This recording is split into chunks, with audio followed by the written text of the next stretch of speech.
Hi children, it's Grandma Carla and we're going to read some more of Mouse and the Motorcycle. A Peanut Butter Sandwich, Chapter 6. I told you to be careful, scolded Keith when his parents had gone to dress and Ralph had crawled down his arm into his hand. It wasn't my fault the door blew shut. Ralph jumped from the hand to the bedspread. Though Keith was a friendly boy, even a generous one, Ralph still did not like the feel of skin against his paws. It must be terrible to go through life without fur, and such a nuisance, having to wear clothes that had to be washed and drip-dried. Ralph knew all about drip-drying. Many were the drops of water from shirts and slips that he had dodged going in and out of his mouse hole. You didn't have to stay out so long, Keith pointed out as he began to dress. What's the use of having a motorcycle if you can't go tearing around staying out late? Ralph said reasonably. You don't have a motorcycle, said Keith. I just let you use mine, and you better be careful. I like that motorcycle, and I don't want anything to happen to it. I'll take care of it, promised Ralph, somewhat chastened. I don't want anything to happen to it either. It's going to be harder to get a chance to ride it now that my mother has seen you, said Keith. She's a terribly good housekeeper, and she's sure to complain to the management. Speaking of breakfast, you people are too tidy, complained Ralph. I am not getting enough to eat around here. You don't leave any crumbs. I never thought of it, said Keith. What would you like to eat? Ralph was astounded. This was the first time in his life that anyone had asked him what he would like to eat. It had always been a question of what he could get his paws on. You mean I have a choice? He asked, incredulous. Sure, said the boy. All I have to do is order it when we go down to breakfast and then bring you some. Ralph had to take time to think. After a diet of swieback and graham crackers provided by little children, bits of candy and an occasional peanut or an apple core left by medium-sized children, or a crust of toast or a dab of jam left by an adult who had ordered a breakfast sent to his room service, the possibilities of choosing his own meal were almost too much. I know what I'd like, Ralph said at last, but I don't know what you call it.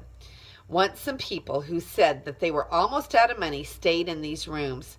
They had 4 children, all of them hungry, and they couldn't afford to go to the dining room, so they got some bread and spread it with something brown out of a jar and put some more bread on top of that. They whispered all the time they were eating because they didn't want the maid or the bellboy to know that they were having a meal in their room. Afterwards, they all got down on their hands and knees and picked up every single crumb on the carpet so that no one would guess that they had eaten in their rooms. It was a great disappointment. It smelled so good, like peanuts, only better. The boy laughed. It was peanut butter, a peanut butter sandwich. Sure, I'll bring you a peanut butter sandwich, or part of one. I'll eat part of it myself. It'll be kind of a funny breakfast, but I won't mind that. Where will you leave it? Asked Ralph. Keith thought a minute. Where do you live? He asked. In the knot hole under the window. No kidding, Keith laughed. That's the hole I poked my finger in last night. I'll say you did, said Ralph, scared me out of a year's growth. Nobody has ever guessed it was a mouse hole because it's a knot hole instead of a chewed hole. I tell you what, said Keith. I'll bring up part of a peanut butter sandwich and poke it through the knot hole. Just like room service. Ralph could not have been more pleased with the suggestion. What about the motorcycle? He asked. Where are you going to leave that? In my suitcase, I guess. Come on, pleaded Ralph. Have a heart. Leave it someplace where I can get it while you're out during the day. You're supposed to be in your mouse hole asleep, not riding around in the daylight where people can see you. Well, gee whiz, can't a fellow even look at it, said Ralph. I bet you like to look at a big motorcycle yourself. Yes, I do, admitted the boy. Well, I'll leave it back under the bed like I said, but you promise not to ride it until after dark. Scout's honor. Ralph jumped off the bed and ran off to the knot hole. Ralph's home was furnished with a clutter of things people drop on the floor of a hotel room, like bits of Kleenex, hair, ravelings. His mother was always planning to straighten it out, but she never got around to it. She was always too busy fussing and worrying. Now, as Ralph expected, she was dividing rye crisp crumbs among his squeaky bunch of little brothers and sisters while she waited to scold him. "Ralph, if I have told you once, I have told you 1,000 times," she began. "Guess what?" interrupted Ralph in an attempt to change the subject. "Somebody in 215 is going to bring us a real peanut butter sandwich."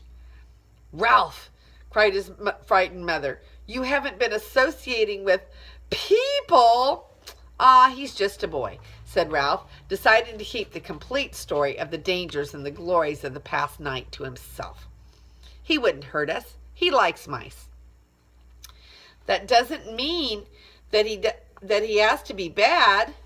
"No, excuse me. But he's a person," said his mother. "That doesn't mean that he has to be bad," said Ralph.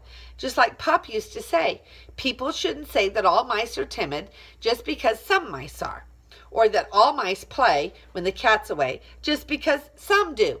"Just the same, Ralph," said his mother, "I do wish you would be more careful whom you associate with. I am so afraid you'll fall in with the wrong sort of friends." "I'm growing up," said Ralph. "I'm getting too old to hang out around a mouse nest all of the time. I want to go out and see the world. I want to go down to the ground floor and see the kitchen and the dining room and the storeroom and the garbage cans out back." "Oh, Ralph," cried his mother, "not the ground floor, not all the way down there. You aren't old enough." "Yes, I am," said Ralph stoutly. "There's no telling what you might run into down there. Mouse traps, cats, poison. Why, out of the garbage cans you might even be seen by an owl." "I don't care," said Ralph. "Someday I'm going downstairs." "But think of the owls, Ralph," implored his mother. "We've moved into the hotel because of the owls. It was after your Uncle Leroy disappeared and his bones were found in an owl pellet." The mother mouse's plea was interrupted by the sound of Keith returning to room 215. "Now you'll see," said Ralph to his mother, and waited, anxious lest his friend let him down. Sure enough, Keith came to the knothole. "Psst," he whispered. "Here it is. The waitress thought I was crazy, ordering a peanut butter sandwich along with my cornflakes for breakfast. But here it is." He stuffed half a sandwich, a bit at a time, into the hole, where Ralph seized the pieces and pulled them through, all the way through. "Listen, we're going to be gone most of the day. The dining room is packing us a picnic lunch, and we're going to drive along some of the back roads and visit some old mining towns." "Thanks a lot," Ralph managed to say with his mouth watering. "Have fun." "See you tonight," said Keith. "Have a good day's sleep." Ralph's mother could not help being impressed by the sight of that peanut butter sandwich. "Just like room service," she marveled. "Why, it's a peanut butter and jelly sandwich, and it even has butter in it." "I told you he would bring it," Ralph could not help boasting, even though his mouth was full. After sharing his feast with his squeaky little brothers and sisters, all of whom had trouble with peanut butter sticking to their teeth, Ralph curled up on a heap of shredded Kleenex and took a good, long nap. When he awoke refreshed, his first thought was of the motorcycle. He wondered if Keith really had remembered to leave it under the bed. He yawned and stretched and left by way of the knothole. Room 215 was just as Ralph had last seen it. The bed had not been made, and there were no fresh towels by the wash basin. Ralph ducked under the sheets and blankets that had tumbled off one side of the bed, and there in the dim light he caught the gleam of chromium exhaust pipes. Keith had trusted him after all. He walked across the carpet and took hold of the hand grips once more. They felt just right in his paws, and he longed to be off, speeding around the threadbare spots on the carpet. But a promise was a promise. Keith had kept his promise about the peanut butter sandwich. Ralph would keep his about not riding the motorcycle in the daytime. He tried to satisfy himself by walking around the motorcycle in the dim light under the bed, admiring all over again the sleek design of the machine. Ralph was lost in admiration and daydreams of speed and power when suddenly the door opened and the maid entered. It was too late to make a dash for the mouse hole. The maid stripped the blankets and the sheets from the bed, shedding unwelcome light on Ralph and the motorcycle. Her feet in white sneakers moved lightly as she gathered up the sheets and the pillowcases and the towels and dropped them with a soft plop beside the open door. The next thing Ralph knew, he was hearing familiar and dreaded footsteps coming down the hall. Steps he had learned to fear when he was a tiny mouse. It was the head housekeeper, the woman who was in charge of all the maids of the hotel. He recognized her steps, and he recognized her shoes, stout, sensible, old black Oxfords.